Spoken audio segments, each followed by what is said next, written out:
All right, so who here is a programmer? Anybody? Programmers? Yeah, yay, programmers, woo!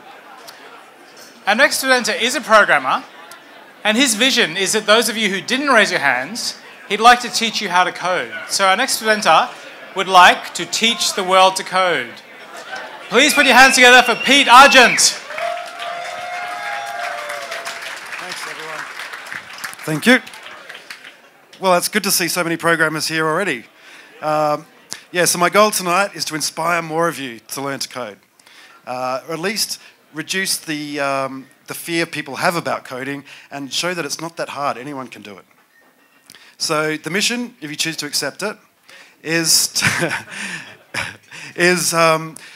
to think about the possibilities that, or consider that you could learn to code too, and you can build things that could help other people around the world.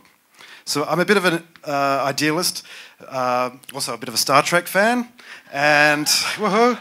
And Star Trek paints this picture of the future where technology provides for everything that humans need. That there's no war, there's no need for money, and all we do is work for the betterment of mankind.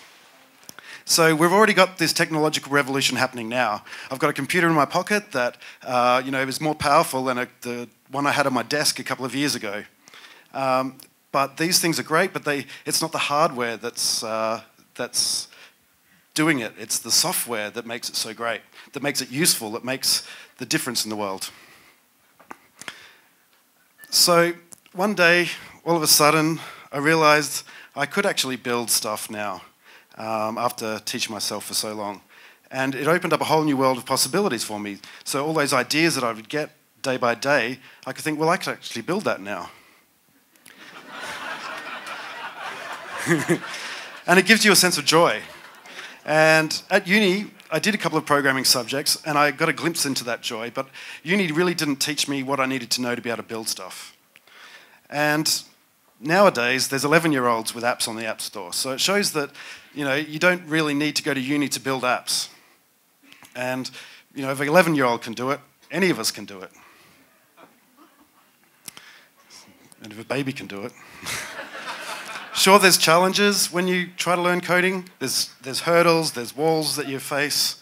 But then it starts to click into place and things make sense. And that's when it starts to happen for you, that you realize that you can build stuff. Anything that comes into your head, software can...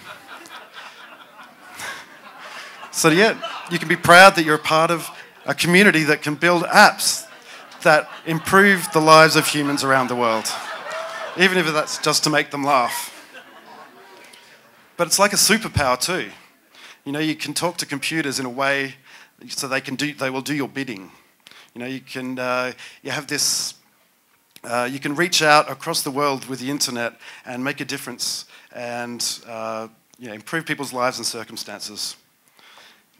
So there's lots of days when coding is tough as well.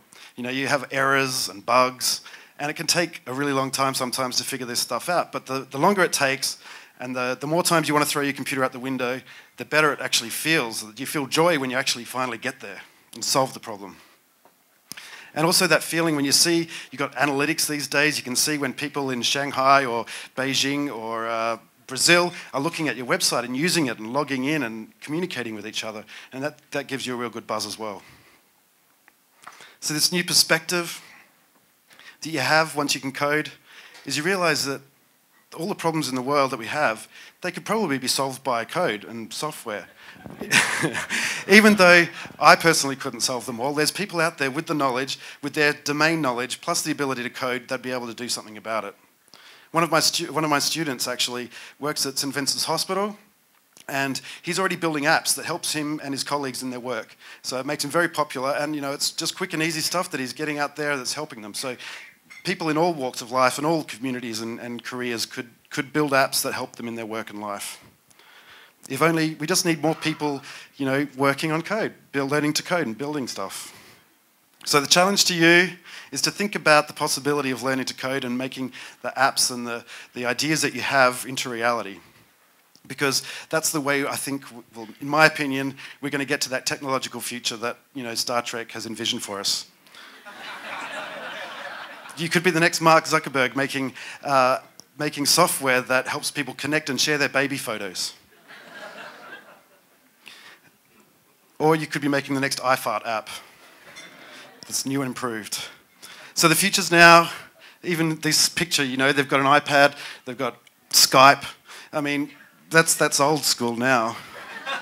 So, you know, we've got to advance ourselves, and I think software's and the technology is the way to do it. So you can code, you can learn to code anyway, and it's not that hard, and it's a superpower where you can change your life.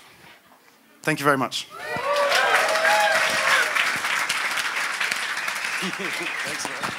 Thanks very much, Pete Argent.